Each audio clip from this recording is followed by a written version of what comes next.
showtime. What's up, everybody? It's your girl Nita, your favorite diva, and I'm back for one of my top 10 lists.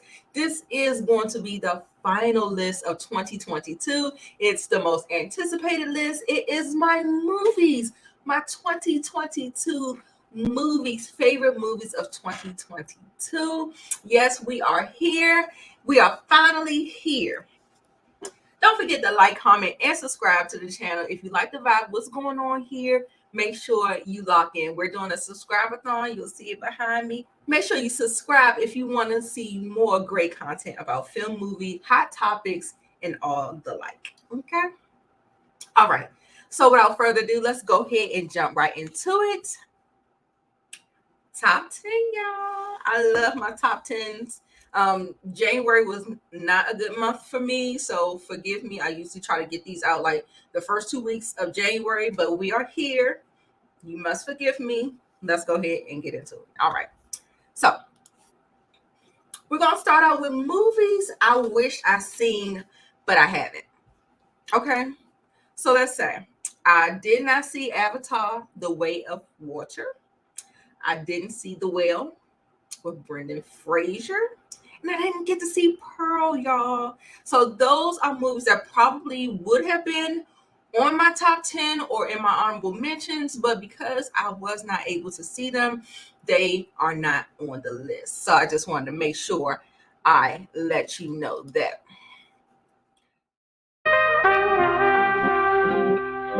That is my number 10.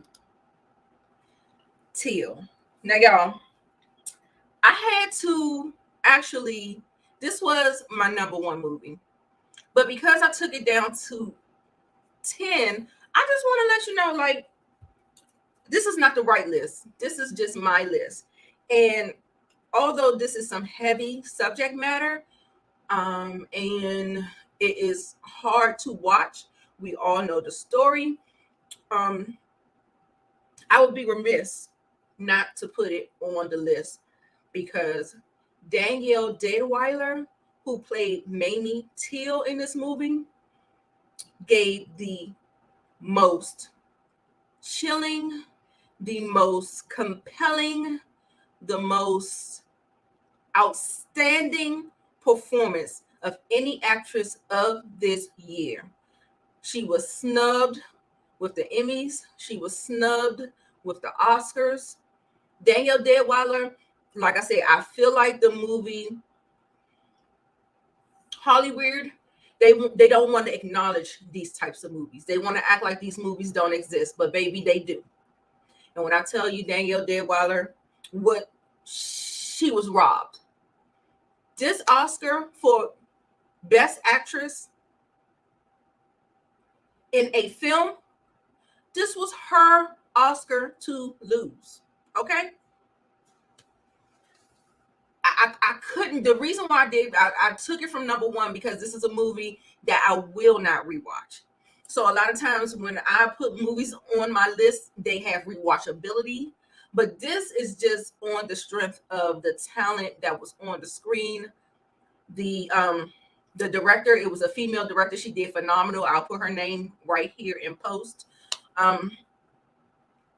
Fantastic. It was a fantastic movie. I think they did it tastefully. I think it was a perfect telling of that story. Found dead. Can I at least just fix him up a bit? No. They have to see it for themselves. You tell me, Mamie, how is risking your life gonna help them? Change people's lives. I can't look, Mamie. We have to. Cinematically, biographically, historically, perfect. I'm sorry, I know people say they kind of, I don't call it perfect. Listen, I'm going to call a thing a thing. There was no better way to tell this story than the way it was told. Check it out if you haven't checked it out. And like I said, I could not have this movie on the list, but because it does not have the rewatchability factor, I bumped it down. It had to make the list no matter what. So it makes number 10.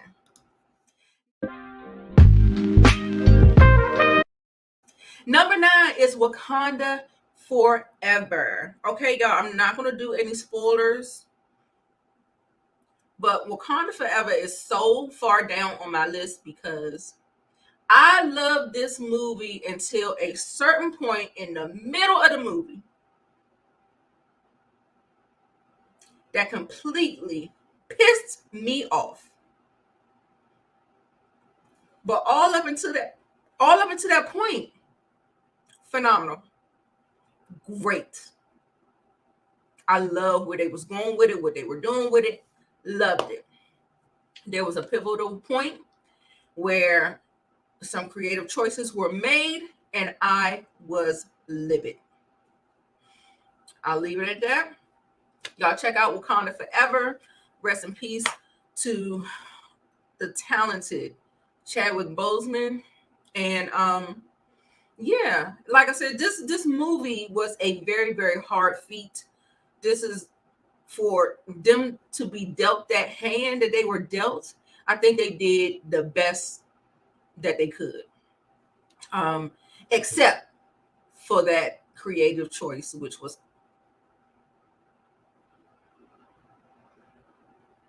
you see just a sad face. Ryan Coogler, I'm on your ass with that one. But I'm gonna go ahead. I'm gonna give you a pass because I understand what the assignment was. I think for the most part you stepped up to the challenge, but this is a sad face. Don't you do that again.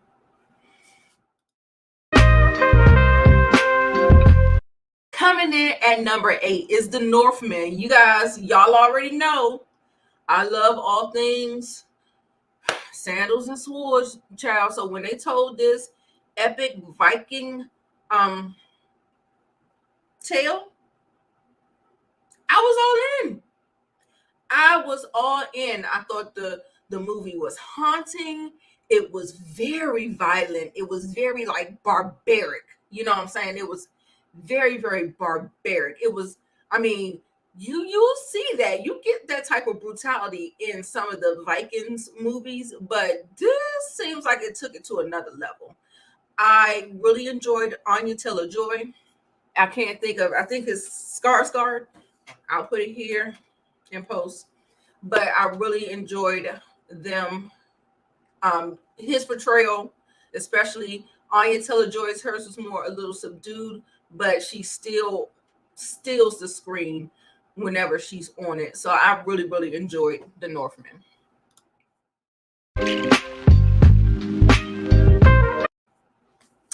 Y'all, number 7, Scream.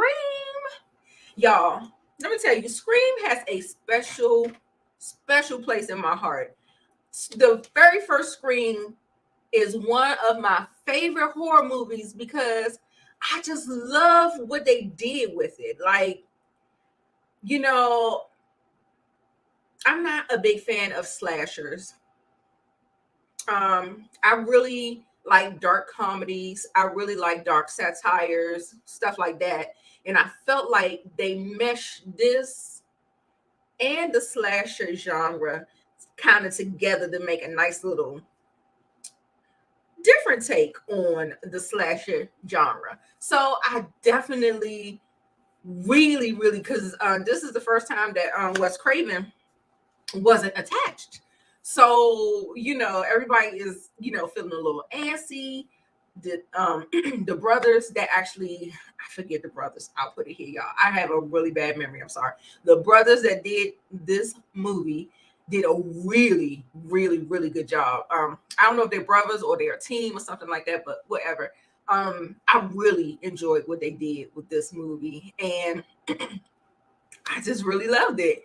I've watched it a couple of times. It is really good. I love Jenna Ortega in this. I mean, listen, what is there not to love?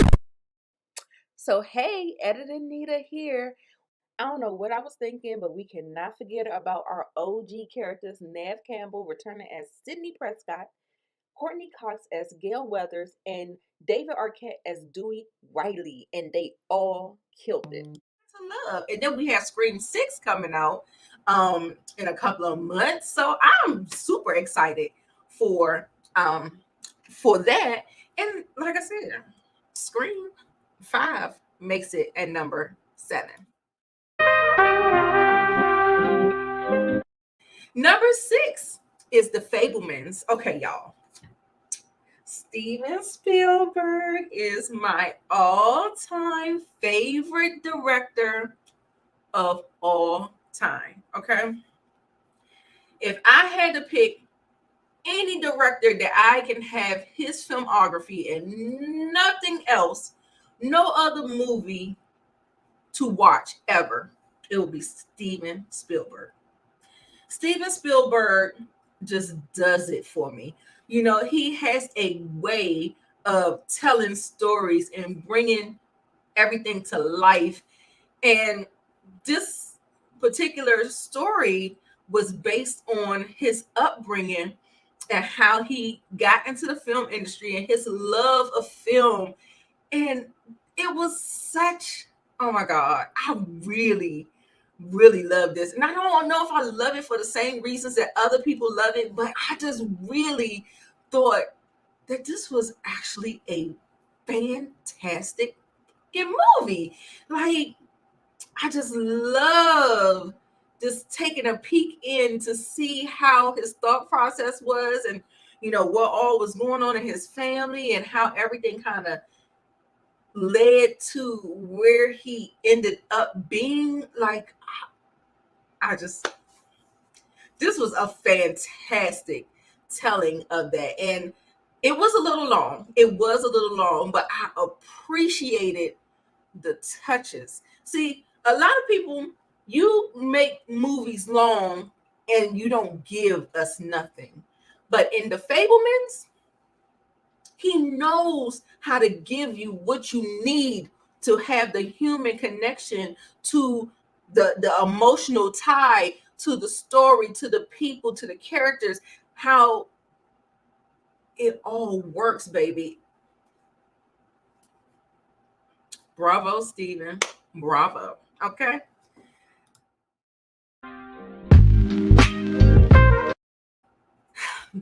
We going to my top 5, y'all. Now, the top 5, I can watch any of these movies any day. If somebody say, let's watch this, I could have just watched it and it just went off. The credits could have been rolling. Oh, man, I wanted to see that. Come on. Let's see it then.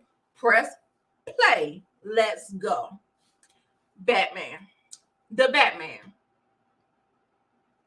Robert Pattinson. Okay. Y'all, I was really here for Catwoman. I was here for her. But the Batman, I thought he was great. But y'all, everybody did so well. The Penguin, Paul Dano's character. Oh my God. Y'all, I'm telling you, the soundtrack. Oh my God. I love the movie. I love it. It's kind of slow. It's like a slow burn. Hear me out. It's a slow burn, but at the same time, it is it's a slow burn, but at the same time, it's very, things are happening. You know what I'm saying?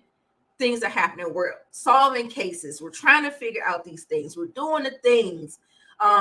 People, I really didn't like the Bruce Wayne of it all, but I really did enjoy the Batman part of it all. So I guess I'm glad that we didn't get a lot of the emo Bruce Wayne in here, because I feel like of this 3-hour movie, emo Bruce Wayne was probably in it like 15%. The rest of it was Batman. So it works for me. Okay.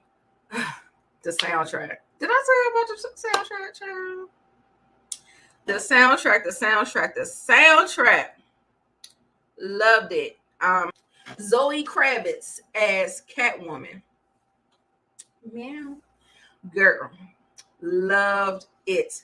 And even, I wanted more of her, but I felt like we got enough of her, really, because she had a whole nother side plot that was going on in the movie. I felt like we got a lot of her. I just wanted more, girl, because I'm telling you, she was looking quite good.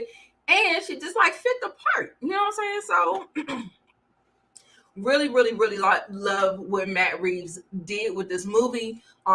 Really, really focusing on the aspect that Batman is the greatest detective in the world or whatever. And we really showcased that. And I really love that we got that little edgy where, he was actually solving the crimes and the mysteries and stuff like that. And we had like some heavy hitters: Robert Pattinson, Zoe Kravitz, Colin Farrell as the Penguin, Paul Dano as the Riddler, Jeffrey Wright as Lieutenant Gordon. Man, Andy Serkis.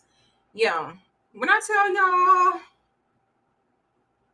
Batman ain't come to play, check it out. It is on HBO Max. It's good.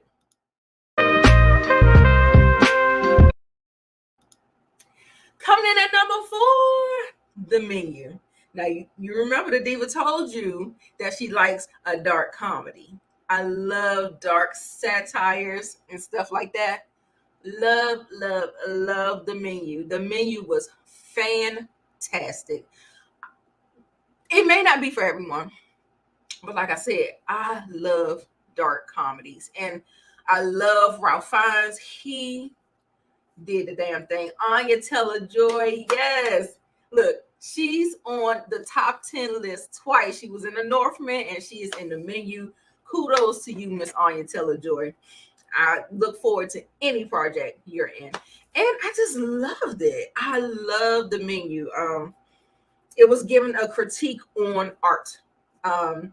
Just so happened it was about foodie, but I feel like it could be anything that's in the art realm, like film critiquing, art critiquing. It could be anything, plays, anything. I feel like you could swap it out and it just kind of would do the same thing, and you can kind of, create the same scenario because it is about the art. Really, really love that movie. Coming in at number 3 is Pinocchio. And not just any Pinocchio, darling. It is Guillermo del Toro's Pinocchio. Okay. Not to be confused with Disney Plus Tom Hanks Pinocchio. That was on the top 10 worst movies of the 2022. But look, we got Pinocchio. Y'all, I really enjoyed this. I don't think it's going to be for everyone. I loved it so much. I remember we were around for like either Thanksgiving or Christmas, and I was like, oh, y'all need to watch Pinocchio. Oh, okay, let's watch Pinocchio. They didn't like the stock animation. So if you don't like stock animation or something looks a little quirky, but for me, I try to give all movies a chance, but some people are just not that forgiving. If it looks kind of off, it doesn't look like like if they were looking for regular animation that looked like Toy Story or something like that, and they're kind of looking at this like, what the fuck? You know what I'm saying? So I feel like they didn't really give it a fair shake. But what I really enjoyed about this is because this was a very deep, darker, kind of exploration of Pinocchio and his father, for lack of better words. I love just the deeper themes.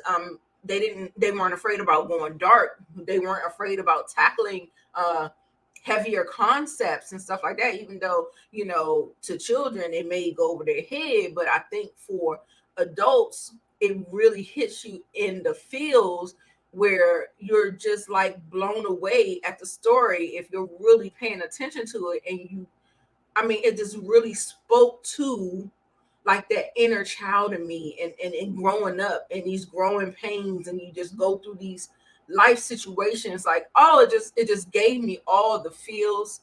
Yeah, I feel like I want to cry because it was such a touching movie. Oh my God. Anyway, let me get it together. Okay. All right. So check out Pinocchio. That is on Netflix, y'all. Great, great. Number 2 is the Woman King. Yes. Come on, Viola Davis. Come on, ladies. Come on. Who we got there? We got Lashana Lynch, John Boyega, Viola Davis, baby. When I tell you, they did the damn thing in the Woman King.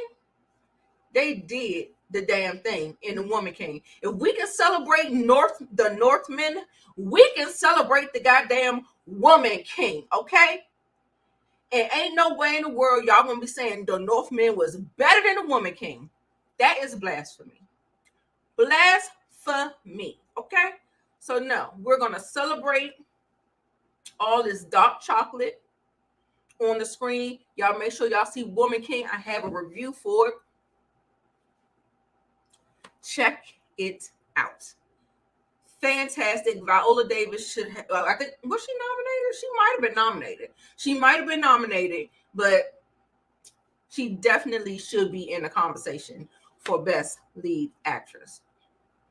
Did you see them arms? You see them abs?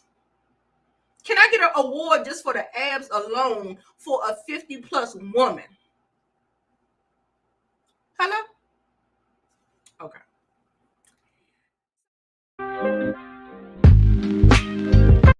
So, next up, y'all, are my honorable mentions, okay?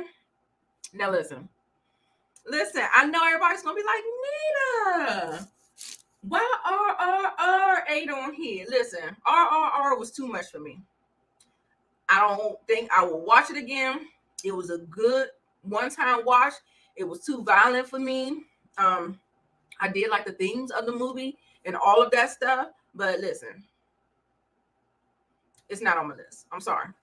It was a little too much. And if you notice, everything, everywhere, all at once, it was too much for me. It was just too much for me. It was too much for me. And, you know, I thought we was going in to see some kind of martial arts movie, and we're going to see, what is it? The multiverse. I had no idea. So I think I went in there with the wrong expectations. But when I rewatched it, I did appreciate everything that it came with. But it's still, I would not rewatch it. I love the themes. I love the layer that was in there. But all that other multiverse, I'm out. I'm sorry. It was too weird. It was too weird for me. She did a great job as the lead actress. She did a great job. And yeah. So Prey was good. This was a prequel, if you will, to the Predator franchise. Loved it. We have a woman. They did the gender swap or whatever. And we also have a different time period. So we went way back. Okay. So once that kind of played out, that movie was fantastic. I liked it a lot. Nope was dope. Okay, so it took a couple of rewatches, but the first time I was just like, I need to see it again. And once I got to see it again and digest it, it was, just one of those movies that I like to talk about because it makes for a great conversation piece. A lot of people did not notice all the Easter eggs and all of the themes and everything that was laced in there, because you always know that Jordan Peele has a twist or has, like some type of social commentary. And it was kind of hidden pretty well in this one. But I upon rewatch, you get to understand what it was really trying to say. So you got to watch it a couple of times, digest it, think about it a little harder, and see what you got. So, and the last one is Orphan First Kill. Now, listen, I did not think that they can come back. Was it 20 years? They came back 20 years after the first Orphan. Orphan came out in 2009. That was when Kevin was born. So 13 years later, we coming back. This little girl has aged out. So she's older. And then we got a nerd to be doing a prequel. I'm like, how, pray tell, are we going to do that? Now, listen, they did it. They did it. They had Vera Farmiga, Peter Skarsgård, Isabel Furman. Listen, they did it. And baby, when I tell you the twist, you thought it was a twist in the first one? Ah, that twist. I was like, yes, they did it. They did it. Y'all, I enjoyed this movie so much. I feel like it should be on the list because how much I really did enjoy that. I might swap that one out with The Northman. I don't know. All I know is I can watch First Kill over and over and over again because I'm telling you, it was a wild time. It was a wild time indeed.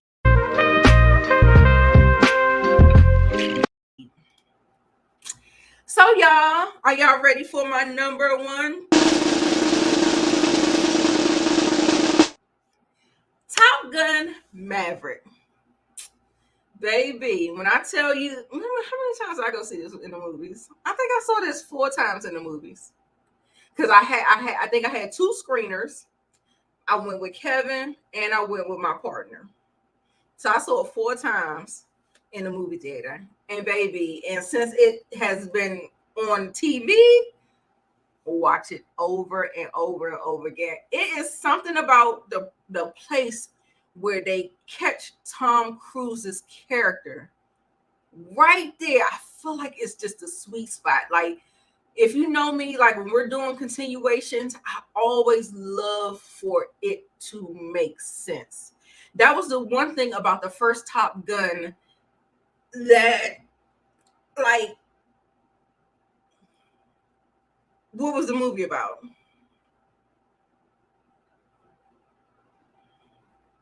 They were in flight school, but this movie has so much more depth, layers, and meaning for Tom Cruise's character, meaning for more meaning for Miles Teller, more meaning for Iceman. Oh my god, y'all. Iceman. Baby, the way they pulled that thing together to give us Top Gun Maverick. I mean, it had the humor in there for some people who still love the first one. I feel like the first one's a little overrated.